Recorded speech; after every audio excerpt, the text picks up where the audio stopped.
నాకు ఈ మధ్యన వస్తా ఉంటే నువ్వు హైదరాబాద్లోకి ఎలా అడుగు పెడతావు, నీకు హైదరాబాద్లో ఏం పని,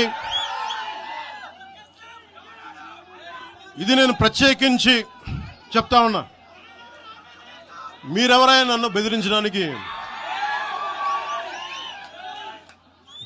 వాళ్ళు మీ అయ్యే జాగీరా తెలంగాణ?